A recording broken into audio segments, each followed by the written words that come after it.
Cats in the cradles and the silver. You gonna start every episode in the series off with a song? No, I like it. Keep going.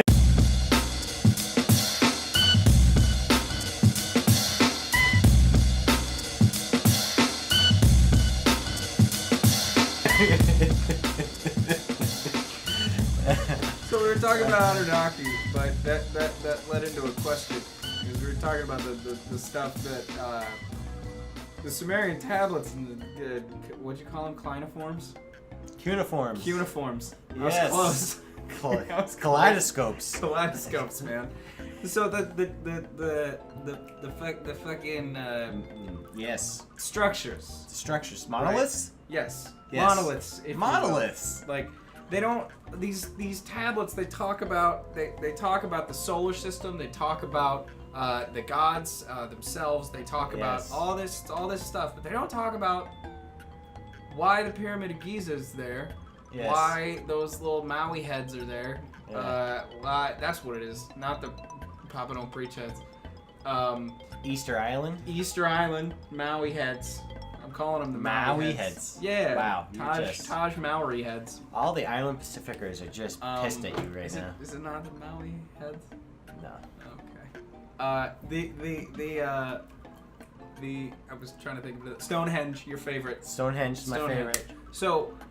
The Apocalypse, the Parthenia. Yes, the Acropolis. Not the Apocalypse. That would be a little bit different.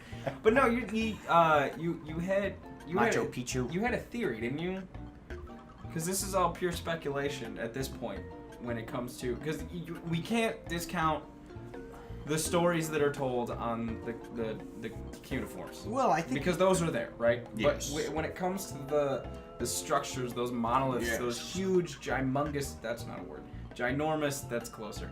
The humongous structures that are there, we don't really know why. We don't have any documentation. Like, so it's all speculation up at this point. But didn't you have a theory? Well, you bring up a great point that there was no manual for how these monoliths work. And yet the Sumerian cuneiforms had a model of our fucking solar system. They had a model. The exact orbital patterns of every planet. For one thing, but there's no manual. They knew. They had great descriptions of the planets themselves. That's right. So not only did they say that there was 10 planets, or I think maybe even 12. I can't remember. I thought they said something like that. 11, 10, 11, 12. Something like that. Yeah. But like Neptune and Uranus, which weren't discovered until Uranus wasn't like 17 something, and then Neptune was 18 something, or it was backwards. And then we told Pluto to go fuck itself. But Pluto was discovered in 1930. Yeah. So they described those planets as if they could see them. They described their colors and that they were gassy, water-like planets.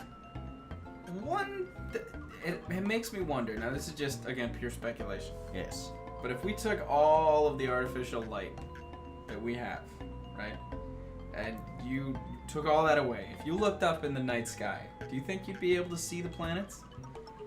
Well, you're supposed to. So, okay, so here you could see, you're supposed to be able to see Jupiter. Yeah. And Saturn, certain parts of the night and certain parts of the year. But like Neptune, well, see, that's the thing. They didn't discover Neptune and Uranus.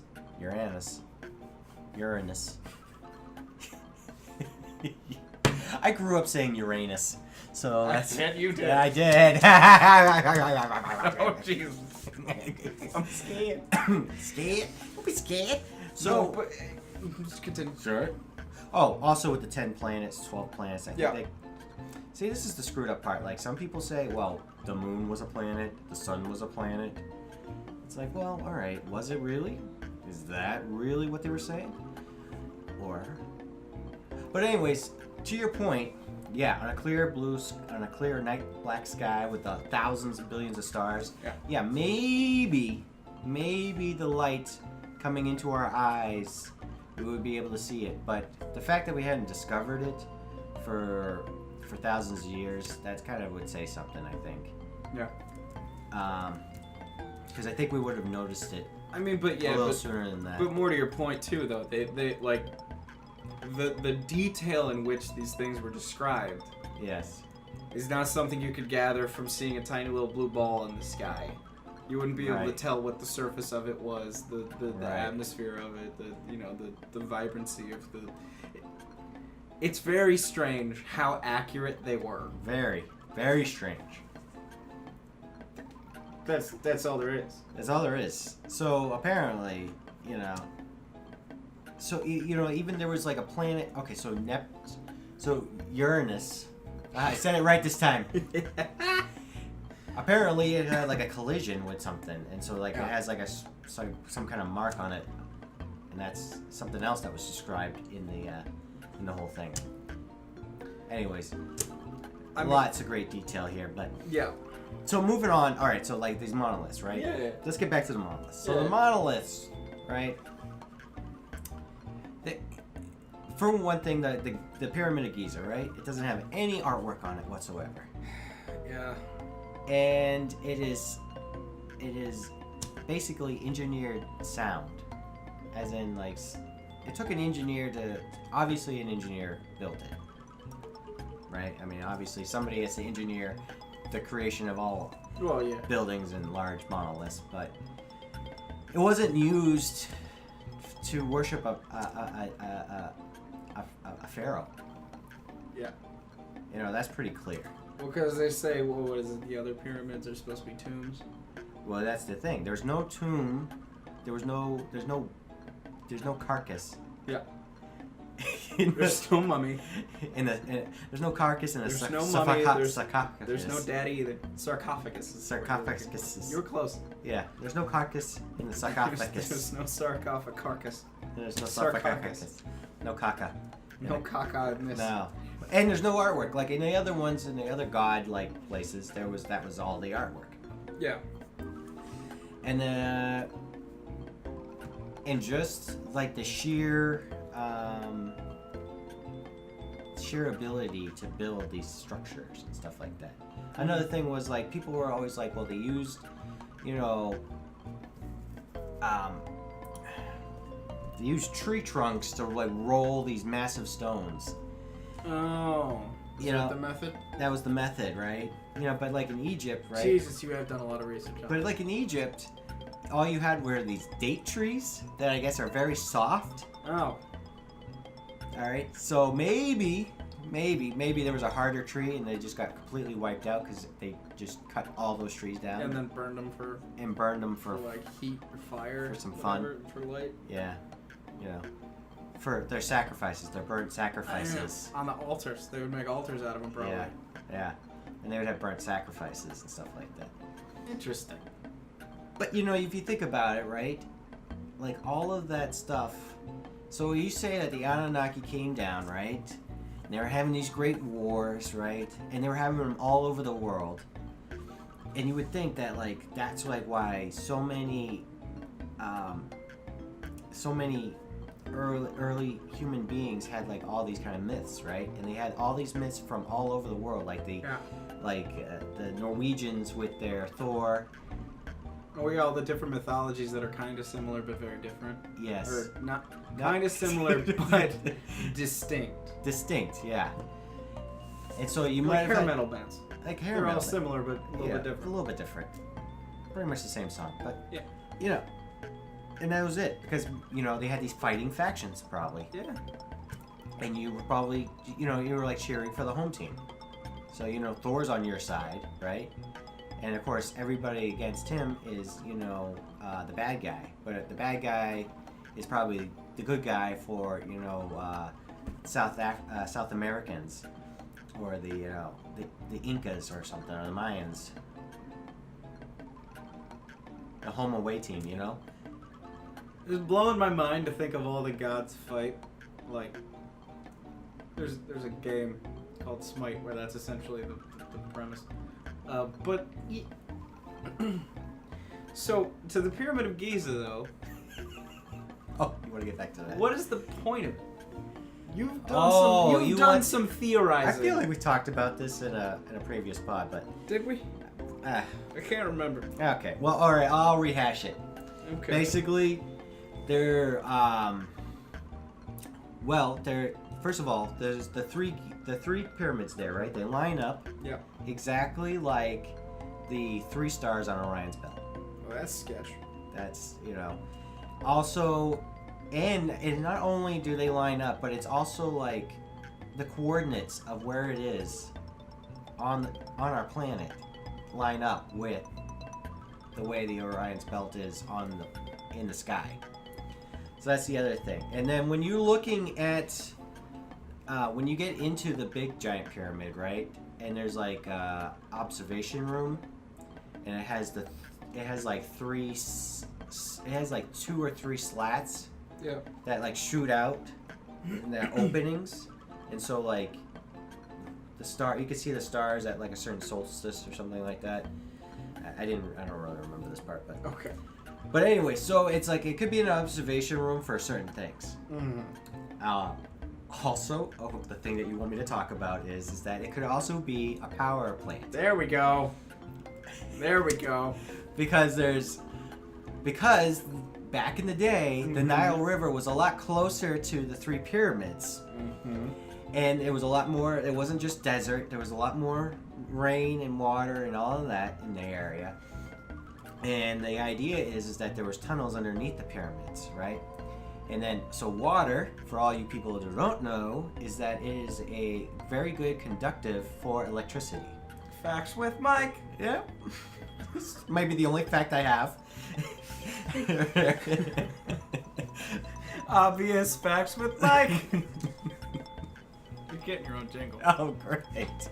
But yeah, so the idea is, okay, and then also there's hieroglyphics in Egypt, right? On other walls have like light bulbs or things that look like light bulbs. And there's like these glass, people might mistake it for as vases or vases. But there actually might be light bulbs because they look like they have in the hieroglyphics. They look like they have filaments inside. Okay.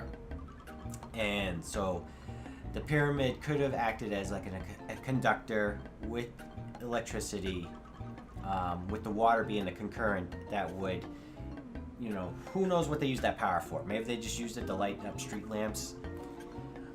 Yeah. Or like Tesla and the Prestige. Or create their own clones. Yep, and killed them. With spears or arrows because they didn't have guns then. Fell down onto it. Yeah. Into a room of spikes. It fell into a room. Trapdoor rains. That's why Christian Bale can't save him. That's right. Christian Bale as Moses or Christian Bale as twin brother? Prestige brother. Or Batman. Are we talking about Batman now? Christian Bale would probably play an Anunnaki. He definitely would. Yeah. He's probably looking for the right script for that. I mean, I'll send one to him. I'll mock it up. We should. He's like, dear Mr. Bale. He can go up against Daniel Day-Lewis. He can bail on his current project to do ours. Hey. Oh, damn, that's good. But right? So now, like, there's a lot of different things. So, like, in a lot of these monoliths, right, they're obviously observation decks for the stars and to count out the years and stuff like that. And a lot of it could be because, and a lot of the myths is because they want to predict when the Anunnaki are going to return. And that all has to do with the fact that the planet that the Anunnaki are from, which is the 10th planet, right? And the theory is that there's a fly in here. There's no cats. No. Cats are not everywhere. Cats are in the other room, which is bad because they get the fly. Get the fly. Okay, but so the planet of Planet X, the 10th planet, right? It has a strange orbit. It has a different orbit than most of our planets in our solar system. It has an elliptical orbit, which means it goes way out into the far ends of the solar system and then comes back and comes really close to the sun and then swings back out. And it's supposed to come every 3,500 years. 3,500. Which I call bullshit. So wait a minute, hold on. How long does it stay near the thing? That was a very specific question. How? Okay, so it's cruising by, right? And presumably it would be a very slow orbit because of how far away it is. Yes, but it speeds up as it gets closer to the sun. Well, I would think like how. Because maybe that's why these motherfuckers haven't come back. Because the planet's not close enough yet. Well, that's what they're thinking. Now people are like waiting for it to come. But isn't it gonna have to go on the other side first before it could come close enough to the sun to get to us? Well, see, this is a lot of theories on this one is that as it's approaching the sun, the Anunnaki take their spaceships and they like leave the planet, right? And then because it gets too hot. Because then they get in. No, because I don't know if all the Anunnaki leave the planet. They all go to Mars for vacation. They go for the Mars for vacation. And Mars vacation. Oh, I have a summer home on Mars. But an engineer drank the vial, and that's why there's no Mars left, because they destroyed the fucking planet. I mean, Ridley Scott had a few things, right? Jackasses. Anyhow, I'll explain more about the Anunnaki's planet Nibiru.